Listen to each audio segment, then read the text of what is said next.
ठीक है दोस्तों, अपना third pillar balance of payment and international trade, वहाँ पर अब तक हमने बैलेंस ऑफ पेमेंट में आधी बात ख़त्म कर ली, मतलब करंट अकाउंट डेफिसिट तक हम पहुँच गए। उसके साथ साथ हमने ये भी देख लिया गोल्ड इंपोर्ट कम करने के लिए ये gold monetisation scheme, sovereign gold bond scheme, वो बातें करी। अभी बैलेंस ऑफ पेमेंट के कैपिटल अकाउंट वाले पोर्शन में आते हैं और वहाँ पर ये एक्सटर्नल कमर्शियल बोरोइंग है, FDI in e commerce, Mauritius के साथ अपना डबल टैक्सेशन अवॉइडेंस अग्रीमेंट, उसके रिलेटेड कुछ प्रावधान देख लेते हैं। अपना बैलेंस ऑफ पेमेंट उधर मैंने बताया करंट अकाउंट वाला पोर्शन क्लियर है। अब इस तरफ कैपिटल अकाउंट में क्या मेन 3 कंपोनेंट होते हैं, that is investment, loans and banking capital. Investment में 2 प्रकार, एक तो है फॉरेन डायरेक्ट इन्वेस्टमेंट और दूसरा है फॉरेन पोर्टफोलियो इन्वेस्टमेंट। अभी आप ये ग्रीन कलर के प्लस साइन से देख सकते हैं कि एज सच वहाँ पर सरप्लस ही है कि बाहर से पैसा ज़्यादा आता है कंपेयर टू कि हम लोग जो बाहर भारत के लोग विदेश में निवेश कर रहे होंगे। और आप ये सर्कल की साइज से ये भी देख सकते हैं कि अपना एफडीआई में पैसा प्लस आता है, उससे ज़्यादा पैसा एफपीआई के मार्फत आता है, पोर्टफोलियो इन्वेस्टर शेयर बाजार, वहाँ पर जो विदेशी निवेशक होता है।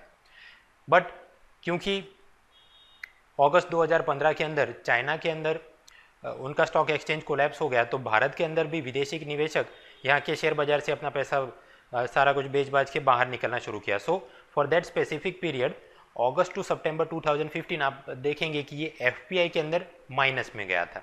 ओके, सो एक ये बात हुई। और बाकी लोन के अंदर सॉवेरिन लोन्स और प्राइवेट कंपनियां बाहर से उधारी में पैसा लाए तो external commercial loan, and lastly NRI लोग भारत के बैंकों में निवेश करें, दैट इज बैंकिंग कैपिटल। तो वो ये 3 मतलब की कैपिटल अकाउंट के कंपोनेंट है। सबसे पहला हम फोकस करेंगे इधर इन्वेस्टमेंट, जहाँ पर एफटीआई एंड एफपीआई दोनों में अंतर क्या है। फॉरेन पोर्टफोलियो इन्वेस्टर मतलब ये सब लोग, एफआईआई वाले क्वालिफाइड फॉरेन इन्वेस्टर्स, फिर उनके foreign venture capital fund, even Bharat के एनआरआई जो भारत में निवेश करेंगे that will be counted under the FPI thing. फिर American and global depository receipt, अब ये एडीआर जीडीआर क्या है, L2 सीरीज शेयर बाजार वाले लेक्चर आप देख लेना। सेम वे ये करेंसी कन्वर्टेबल बॉन्ड्स, तो ये सारी चीज़ें हैं एफपीआई। अभी क्रूड टर्म्स में बोलना हो तो विदेश से भारत के अंदर शेयर बाजार में निवेश होने वाला पैसा। उसके बाजू में एफडीआई किसको बोलेंगे, एफडीआई मतलब कोई विदेशी एंटिटी भारत की किसी कंपनी के अंदर 10% से ज़्यादा इक्विटी इन्वेस्टमेंट करे, मतलब लोन में पैसा नहीं दे रहा है, पार्टनरशिप शेयर टाइप का कुछ कर रहा है, और 10% से ज़्यादा हो, then it is called foreign direct investment. अपना सुजुकी है, मारुति के साथ टाई अप एंड दूसरे ऐसी कई कंपनियाँ, ये इधर बॉन्ड से इधर इक्विटी में कन्वर्ट हो जाए तब भी, बट इतना टेक्निकल हमारे लिए काम का नहीं। अभी भारत के अंदर विदेशी निवेश के क्या लिमिट्स है, ये नया उसके मैकेनिज्म है, उसको बोलते हैं कॉम्पोजिट कैप। इसका फंडा ये है, डिफेंस के अंदर अप टू 51%, मतलब मिनिमम 51% भारतीय लोगों का निवेश होना चाहिए, और मैक्सिमम फॉरेन निवेशक कितना हो सकता है, 74%। अभी 74% एफडीआई भी हो सकता है, एफपीआई भी हो सकता है, बट यहाँ पर लिमिट है कि एफपीआई वाले मैक्सिमम 24% ही निवेश कर सकते हैं। आप समझिए पूरे सर्कल का 24%, 49 का 24% ऐसा नहीं, ये एक बात। उसके बाजू में ये है प्राइवेट कमर्शियल बैंक, वहाँ मिनिमम देशी निवेश 26% तो होना चाहिए, और सामने विदेशी निवेशक अप टू 74% इज परमिटेड। ये एफडीआई भी हो सकता है, एफपीआई भी हो सकता है, बट शर्त है कि एफपीआई वाले मैक्सिमम 49% से ज़्यादा नहीं हो सकते, पूरे सर्कल के 49%। तो ये क्या हुआ, ये 2 सेक्टर्स हैं, defence and private commercial bank, वहाँ फॉरेन इन्वेस्टमेंट में इंटरनल कोटा भी है पोर्टफोलियो शेयर बाजार वालों का, राइट। तो ये 2 क्षेत्र, इसके अलावा जितने भी क्षेत्र हैं वहाँ पर कंपोजिट कैप सिस्टम है। मतलब मान लो एनबीएफसी कंपनी में 100% फॉरेन इन्वेस्टमेंट इज परमिटेड, तो वो 100% एफडीआई वाला भी हो सकता है, 100% एफपीआई भी हो सकता है, ऐसा भी हो सकता है 1% FDI and 99% FPI, anything eligible, क्योंकि उधर कंपोजिट कैप है, यहाँ ऐसे इंटरनल कोटा फिक्स किए गए हैं ये 2 क्षेत्र के अंदर। प्रश्न, इधर ऐसा इंटरनल कोटा क्यों फिक्स है? जवाब, आप समझिए फॉरेन पोर्टफोलियो इन्वेस्टर मतलब ऐसे लोग जो शेयर बाजार टाइप के निवेशक हैं, आज पैसा डालेंगे कल पैसा उठा के ले जाएंगे। अगर ऐसे लोग कोई प्राइवेट बैंक के अंदर 74% उनका निवेश है और कहीं वो भाग गए तो पूरा सिस्टम बैंकों का कोलैप्स हो सकता है। डिफेंस के अंदर अगर ऐसे कोई जोलजाल कंपनी आ गई और उसमें ये निवेशक उसका 49% है और आगे चल के वो चीन पाकिस्तान को अपने शेयर्स बेच देता है, again it is not good for our sovereign interest. तो इस कारणों से इन 2 क्षेत्रों में ऐसा इंटरनल कोटा फिक्स किया गया कि उससे ज़्यादा अधिक पोर्टफोलियो निवेशक यहाँ पैसा नहीं डाल सकते। ठीक है, अभी आगे बढ़ते हैं। विदेशी निवेश, उसके अंदर ये अपना फॉरेन डायरेक्ट इन्वेस्टमेंट किसको बोलेंगे, 10% से अधिक इक्विटी टाइप का निवेश हो। 10% से अधिक 20 हो सकता है, 24, 49, 51 and so on. Up to 100% equity FDI कहाँ पर परमिटेड है, एग्रीकल्चर, फार्मास्यूटिकल और ये सारे लिस्ट अपना घर पे देख लेना। नए अपडेट्स में अपने लिए काम का ये चीज़ है स्टार वाला, FDI in e commerce. As such business to business type की ई कॉमर्स साइट हो तो वहाँ 100% एफडीआई पहले से परमिटेड था, लेकिन बिजनेस टू कंज्यूमर टाइप की साइट हो जैसे फ्लिपकार्ट, अमेजॉन, वहाँ पर पहले कुछ निषेध थे जिसमें अब अपडेट्स लाए गए हैं 2016 से। ई कॉमर्स साइट 2 टाइप की हो सकती है। मान लो मुझे 1 टेराबाइट की हार्ड डिस्क खरीदनी है और मैं ये प्राइम ABGB नाम का एक ऑनलाइन स्टोर है वहाँ पे जाता हूँ, तो सीधा ये 6000 रुपये का आइटम है, ऐड टू कार्ट किया और मेरे घर पे आ जाएगा। ये चीज़ क्या है, जिस कंपनी का ये ऑनलाइन साइट है प्राइम ABGB, वही कंपनी का खुद का गोडाउन, खुद की इन्वेंटरी है जहाँ से वो मुझे माल सप्लाई कर रहे हैं। This is called inventory based e commerce website और यहाँ पर एफडीआई प्रोहिबिटेड है, निषेध है। उसके सामने मान लो मैं अमेजोन पे सर्च करता हूँ 1 TB हार्ड डिस्क, तो ये 6000 प्लस 11 ऑफर्स ऐसा होगा और आप उस पर क्लिक करेंगे तो आपको ये अलग अलग नाम दिखेंगे वहाँ की। क्लाउड टेल वाला इतने हज़ार में बेच रहा है, ये BCPL या जो भी ट्रेडर्स हैं वो ये में बेच रहे हैं। कोई आपको फ्री होम डिलीवरी देगा, कोई 100 रुपये मांगेगा, अलग अलग ऑपरेटर्स हैं। तो मतलब इस केस में क्या रहा है, अमेजोन अपनी गोडाउन से खुद की हार्ड डिस्क नहीं बेच रहा है, but they are providing a market place कि वहाँ पर बायर एंड सेलर आके कोई खरीद बेच हो सके। मतलब ये एक प्रकार से क्या है, मान लो कि अमेजोन की ये सब्जी मंडी है, ये मार्केट यार्ड मेरा है, अब इंडिविजुअल यहाँ जो भी सब्जी का अपना ठेला लगाना चाहता है, that is market place e commerce की, जहाँ company provides IT platform to facilitate the deal between the buyer and the seller. इस केस में नया अपडेट ये है कि 100% ऑटोमेटिक एफडीआई इज परमिटेड। प्रश्न ऐसा क्यों किया होगा, आपने वो स्नैपडील का आमिर खान का ऐड देखा होगा, खुशियों वाली दिवाली, कि कैसे स्मॉल टाइम ट्रेडर्स भी अपने प्रोडक्ट्स को यहाँ ऐसी ई कॉमर्स साइट पे लिस्ट करा के अपना व्याप बढ़ा सकते हैं, उनका भी खुद का एक्सपांशन हो सके। सो इसी अच्छी मंशाल से ये किया गया है, बट जोखिम भी है। मान लो अमेजोन और उसका मालिक जेफ बेजोस, वो 100% एफडीआई से ये साइट फुल फाड़ दिया और वही अपने ड्राइवर और माली लोकल इंडियन के नाम पे एक मार्केट उनका ट्रेडर्स के यहाँ अकाउंट खुलवा दे और बोल रहे कि मैं सेल के लिए फैसिलिटेट कर रहा हूँ, देन इट विल हर्ट। तो इस कारण से ये लिमिटेशंस भी दिए गए कि ऐसी मार्केट प्लेस साइट पे कोई एक सेलर का, मतलब ऐसी मार्केट प्लेस वेबसाइट का जो पूरा सेल हो रहा है उसमें किसी एक सेलर का 25% से ज़्यादा नहीं बढ़ना चाहिए। और दूसरा, ई कॉमर्स साइट वाले ने ये भी देखना पड़ेगा कि ये जो इंडिविजुअल सेलर है उनके बीच लेवल प्लेइंग फील्ड बना रहे। ऐसा नहीं कि जिनका ज़्यादा माल बिकता है उनको और आप कुछ मदद करें, सो ऑन, सबको साथ आपने लेके चलना है। So that is FDI in e commerce.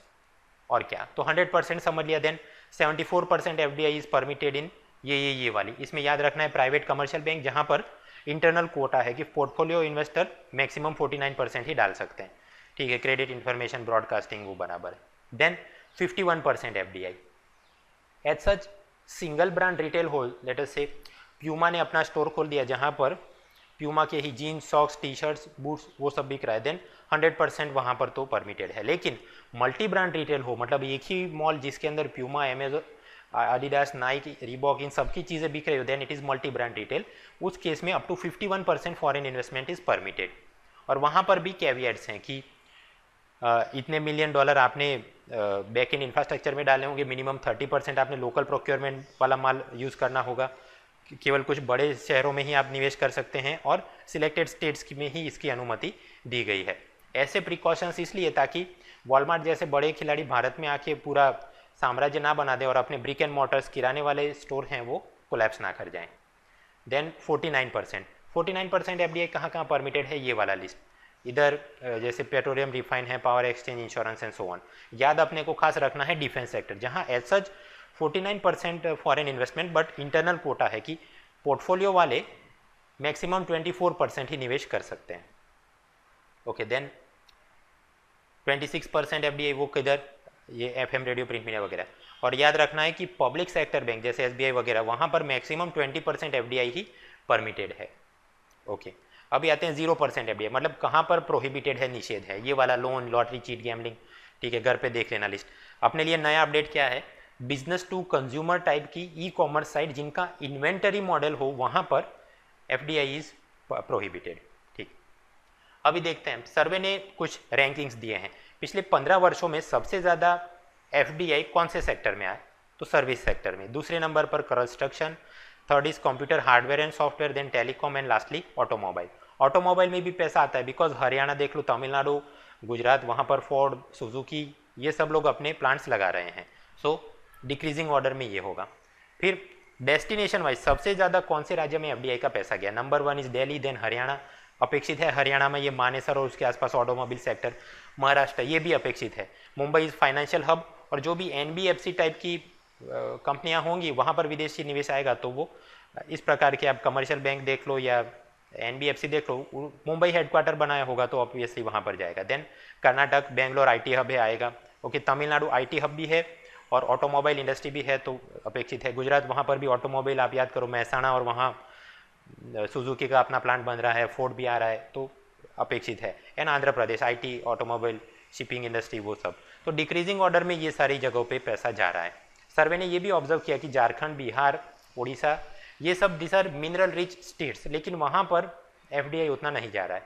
Again अपेक्षित है क्योंकि वहाँ पर लॉ एंड ऑर्डर के इशू है, ऐसा कोई बड़ी कंपनी वाला अपना हेडक्वार्टर वहाँ खोल दे, ये तो होने से रहा। ठीक, अब थोड़ा जूम आउट करते हैं। एफडीआई कौन से सेक्टर में सबसे ज़्यादा जाता है, कौन से राज्य में सबसे ज़्यादा जाता है, वो हमने समझ लिया।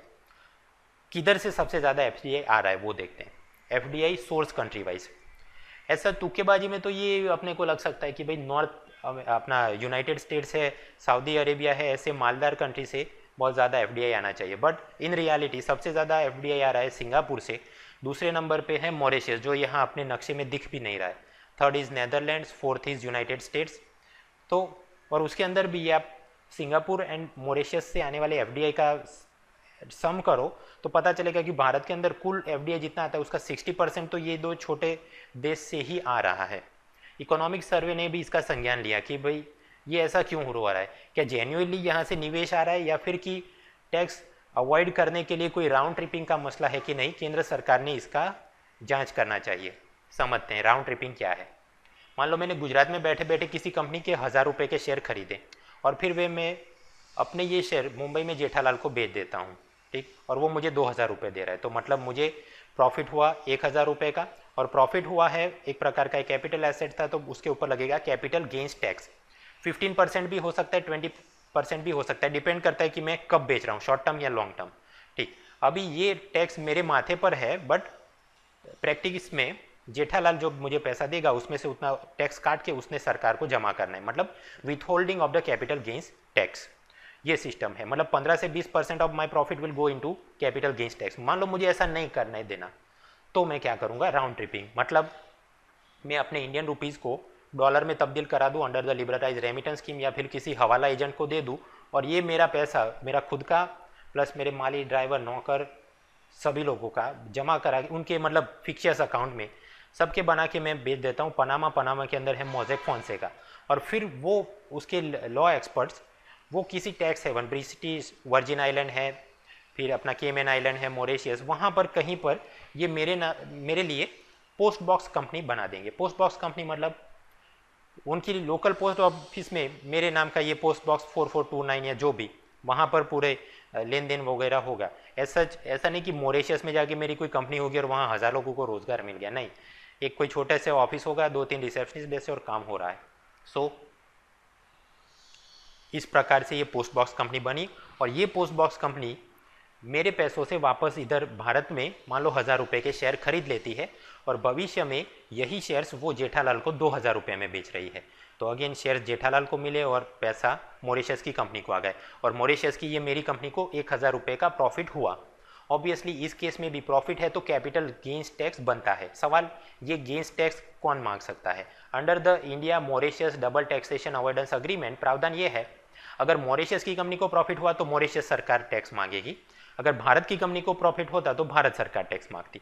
बट देखने वाली ये बात है कि मॉरिशस ने अपने बजट के अंदर से कैपिटल गेन्स टैक्स वाली चीज़ ही बहुत साल पहले से डिलीट कर दी है, तो इधर 15% 20% मेरा प्रॉफिट वो टैक्स में नहीं जाएगा और भारत सरकार मुझसे वो टैक्स मांग नहीं सकती। मतलब मेरा ही पैसा है और मैं इधर घूम फिर के वापस भारत में निवेश करा रहा हूँ और मेरे निवेश पे मुझको मुनाफा मिला है, मैं उस पर कैपिटल गेन्स टैक्स अवॉइड कर रहा हूँ। तो this entire game is called round tripping. और हमने देखा कि मॉरिशस से पैसा आ रहा है, उसी प्रकार सिंगापुर से भी बहुत सारा एफडीआई में पैसा आ रहा है। उसका ये कारण है, India Singapore double taxation avoidance agreement में प्रावधान ये है कि जैसे मॉरिशस के साथ भारत के संबंध रहेंगे सीजीटी के मामले में, ऐसे ही सिंगापुर के अंदर रखे जाएंगे। तो उधर से भी ये सीजीटी के वो लाभ मिलते हैं। कुछ लोग इस तरफ से आते हैं, कुछ लोग इस तरफ से आते हैं। तो ये India Mauritius double taxation avoidance agreement, Sri Lanka, वहाँ से मैप में आप देख लेना नॉर्थ से साउथ में कौन कौन से टापू आते हैं और मॉरिशस कौन से नंबर पे है। मॉरिशस का कैपिटल क्या है? Port Louis. टाइमलाइन देख लेते हैं। In the year 1983 India and Mauritius sign this double taxation avoidance agreement. उसके बाद कुछ वर्षों में मॉरिशस सरकार ने सीजीटी वहाँ से डिलीट कर दिया, मतलब उनकी कंपनियों को मजा आ गया। फास्ट फॉरवर्ड टू 2016 मई मंथ, तब तक पहुँचने पर मोदी सरकार को ये लगा कि भाई इस गेम को बंद कराने की आवश्यकता है, हमारा टैक्स में बहुत सारा पैसा हाथ में नहीं आ रहा है। तो इंडिया मॉरिशस डीटीए को अमेंड किया गया। अमेंड करके प्रावधान कुछ इस तरह है, फाइनेंशियल ईयर के हिसाब से गिना जाएगा, राइट। तो नया फाइनेंशियल ईयर शुरू होता है 1 अप्रैल को।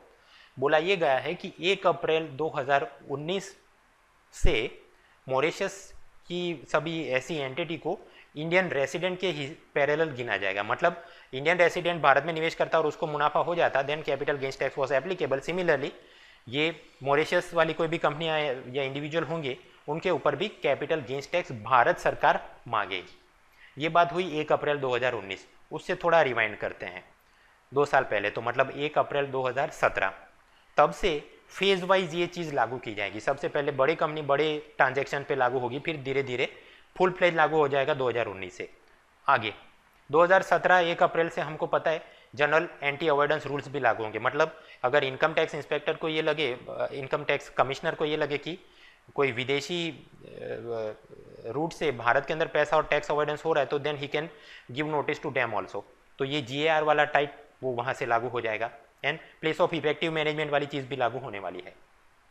उससे थोड़ा एक दिन पीछे आओ, 1 अप्रैल 2017, उससे एक दिन पीछे मतलब 31 मार्च 2017, उस दिन अपना ये प्रेजेंट फाइनेंशियल ईयर खत्म होगा, ठीक है, 2016-17। सरकार ने ये बोला है कि अप टू 31 मार्च 2017 मॉरिशस के रास्ते जो भी पैसा भारत में आएगा उसको इम्यूनिटी मिलेगी। मतलब मान लो मेरी मॉरिशस की जो कंपनी है वो इस तारीख तक 31 मार्च 2017 तक भारत में कोई पैसा निवेश कर देती है, तो भविष्य में फिर 2019, 20, 25 कभी भी जाके उस पर उसे निवेश होता है, उस पर कैपिटल गेन्स टैक्स नहीं लगेगा, उस पर इनकम टैक्स कमिश्नर उसको GAR का नोटिस नहीं देगा। तो एक प्रकार से ये जो इम्यूनिटी दी गई उसको बोल रहे हैं ग्रैंड फादरिंग प्रोविजन, कि आज की तारीख से ये मई 2016 से लेके अपना फाइनेंशियल ईयर खत्म हो, मतलब 31 मार्च 2017 तक ये आपको पैसा डालोगे तो इम्यूनिटी है। So that is grand fathering provision. और ऑब्वियसली ऐसा करने पर हम एक्सपेक्ट कर सकते हैं कि ये तारीख जैसे जैसे करीब आएगी, ये 31 मार्च, तब तक भारत में ढेर सारा मॉरिशस के रास्ते FDI आ जाएगा। और उसके बाद क्योंकि ये टाइट होगा CGT रिजिम, तो निवेश में कमी आएगी। लेकिन जेटली ने ये भी बोला है कि we are a very large $1 trillion economy, तो हमको ऐसा भी कोई गरज नहीं है कि मॉरिशस की FDI कम हो जाएगी तो हमारी इकोनॉमी कोलैप्स हो जाएगी। नो, हमको FDI चाहिए यस, बट टैक्स कोई बचा ले और टैक्स अवॉइड कर ले ऐसा भी हम नहीं होने देंगे। सो that is India Mauritius DTAA। ठीक, FDI की बात कर रहे थे, वहाँ ये मॉरिशस सिंगापुर से आने वाली चीज़ों पे वो देख लिया। जापान से भी भारत में निवेश आता है और उसको प्रमोट करने के लिए जापान प्लस मैकेनिज्म है। ऐसा हर एक देश के लिए कुछ ना कुछ है, बट ये ईयरबुक में दिया कुछ प्रीलिम का सवाल बन सकता है। What is Japan plus? Bharat और जापान के रिप्रेजेंटेटिव की एक टीम बनाई गई है। ये कॉमर्स मिनिस्ट्री के department of industrial policy and promotion के अंतर्गत काम करती है और फास्ट ट्रैक किए जाते हैं जापान से आने वाले भारत में निवेश को। दोनों वाक्य गलत है, दोनों वाक्य सही है। Answer is both statements are correct. और क्या, कुछ ऐसे फैक्टर्स देख लेते हैं। इन्वेस्ट इंडिया प्रोग्राम ये कौन चला रहा है? DIPP, department of industrial policy promotion, plus FICCI plus राज्य सरकार मिलके विदेश से पैसा भारत में है उसके वास्ते। एंड सेकंड, जर्मनी के अंदर हैनोवर मेसी फेयर। तो हैनोवर मेसी फेयर कहाँ पर होता है? जर्मनी में। पर्पस क्या है? ग्लोबल ट्रेड फाइनेंस का ये एग्जीबिशन होता है। मोदी ने पिछले साल पार्टिसिपेट किया था। तो कुछ IR टाइप का सवाल इधर से बनाना हो, ठीक। करंट अकाउंट ब्रेक से पहले देख लिया था। कैपिटल अकाउंट अभी हम लोग देख रहे हैं। तो कैपिटल अकाउंट के ये अलग अलग component, external commercial borrowing, FDI, FPI, वो सब, और इन सभी इंग्लिश टर्म्स का हिंदी या गुजराती क्या होता है ये घर पे देख लेना स्लाइड में, ठीक। फोकस आप करें FDI और FPI वाली सेल्स में।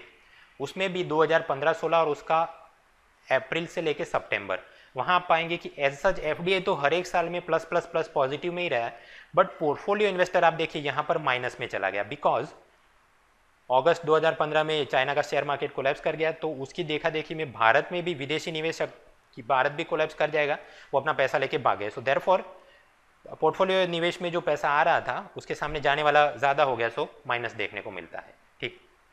तो करंट अकाउंट वहाँ पर डेफिसिट ब्रेक से पहले हमने निकाली थी। Capital account as such surplus होता है, पैसा ज़्यादा भारत में आता है कंपेयर टू कि बाहर जा रहा है। तो मतलब करंट अकाउंट का डेफिसिट, कैपिटल अकाउंट का सरप्लस, और इसका आप नेट निकालोगे तो पता चलेगा बैलेंस ऑफ पेमेंट में अपने को प्लस जवाब मिलेगा। प्लस जवाब अभी समझते हैं। सी प्लस जवाब आया मतलब भारत के अंदर ये डॉलर और दूसरी फॉरेन करेंसी ज़्यादा आ रही कंपेयर टू कि भारत से जो इंडियन रूपी में तब्दील करके बाहर जाना है। अगर ऐसा हुआ तो आप समझ सकते हैं जो चीज़ विपुल मात्रा में उपलब्ध है वो सस्ती हो जाएगी। जैसे रेती ज़्यादा है तो वो सस्ती है, डायमंड्स कम है, दे आर एक्सपेंसिव। सेम भी अगर डॉलर भारत के फॉरेक्स बाजार में ज़्यादा हो गए तो dollar will get weak, dollar will get cheap, सस्ता हो जाएगा। कैसे? जो पहले $1 50 रुपीज़ में बिक रहा हो वो अभी 40 रुपये में बिकना शुरू हो जाएगा। ये चीज़ इंपोर्टर के लिए तो बढ़िया है, उनको सस्ते में बाहर से आयात कर सकते हैं, बट एक्सपोर्टर के लिए ख़राब है। बैलेंस ऑफ पेमेंट का एक फंडा ये है कि इसका जवाब हमेशा ज़ीरो हो जाना चाहिए। इस प्रकार से नहीं, एक्विलिब्रियम सेट होना चाहिए। तो आप इस केस में समझ सकते हैं कि ज़रूरत से ज़्यादा डॉलर्स हैं। इन सच केस से 2013 में आप देखिए करंट अकाउंट में डेफिसिट, उसके सामने कैपिटल में सरप्लस बहुत ज़्यादा था, तो ओवरऑल बैलेंस अपना पॉजिटिव में $15 बिलियन देखने को मिलता है। इस केस में RBI ये करेगी कि ये एक्सेस जो लिक्विडिटी या सप्लाई है डॉलर का, उसको वो खरीद के अपनी तिजोरी में डाल देंगे। तो RBI का फॉरेक्स रिजर्व बढ़ जाएगा और जवाब अपना बैलेंस ऑफ पेमेंट जीरो आ जाएगा, इक्विलिब्रियम स्थापित हो जाएगा। इसके बारे में और समझना हो और बैलेंस ऑफ पेमेंट क्राइसिस कब होती है तो वो अपना पुराना L3 सीरीज आप देख लेना, ठीक है। अपना ये जो करंट एंड कैपिटल के आंकड़े थे वो जोड़े, पता चला कि बैलेंस ऑफ पेमेंट सरप्लस में आ रहा है। उस केस में RBI खरीद लेगी तो रिजर्व चेंज माइनस में जाएगा। और आप समझिए जब रिजर्व की चेंज में माइनस जवाब हो उसका मतलब कि RBI का फॉरेक्स रिजर्व बढ़ रहा है। इकोनॉमिक सर्वे के चैप्टर की समरी भी मैंने यहाँ स्क्रीनशॉट लिया है। ओवरऑल ऑब्जर्वेशन क्या है? ट्रेड डेफिसिट कम हुआ है, करंट अकाउंट भी लिमिट में आ रहा है और कैपिटल फ्लो एक्सेस थे। करंट में जितना खड्डा था उसके सामने कैपिटल में बहुत ज़्यादा एक्सेस था। तो ओवरऑल जो ज़्यादा एक्सेस में डॉलर थे RBI ने वो एब्जॉर्ब कर लिया और उससे राजन भाई का फॉरेक्स रिजर्व बढ़ गया। ये बातें समराइज कर दी हैं। अगर इसमें ना समझ आए तो आप वापस पुरानी वाली स्लाइड फिर से देख लेना, ठीक। इंडिया का फॉरेन रिजर्व, वो फॉरेन एक्सचेंज रिजर्व कौन मेंटेन करता है? RBI मेंटेन करती है। और उसके अंदर क्या क्या चीज़ होती है? एक तो फॉरेन करेंसी। फॉरेन करेंसी का मतलब ये भी नहीं कि डॉलर, येन, युआन ये सब सारे पैसे करेंसी में तिजोरी में रखेंगे, नहीं, ये तो उससे कोई प्रॉफिट जनरेट नहीं होगा। सो RBI वो अलग अलग देशों की ट्रेजरी बॉन्ड्स खरीद लेती है। USA तो उसका US ट्रेजरी बॉन्ड, येन, युआन जो भी जो चीज़ें उसके पास हैं। स्वाभाविक है पूरे विश्व के अंदर सबसे ज़्यादा फॉरेक्स रिजर्व किसके पास है? चाइना के पास।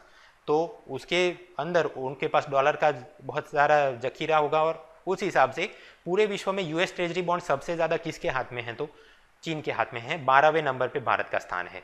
तो एक है foreign currency, then gold, third is IMF के SDR and fourth is reverse transposition. ये रिवर्स ट्रांसपोजिशन क्या है आगे IMF रिफॉर्म की बात करेंगे उस वक्त कवर कर लेंगे, ठीक।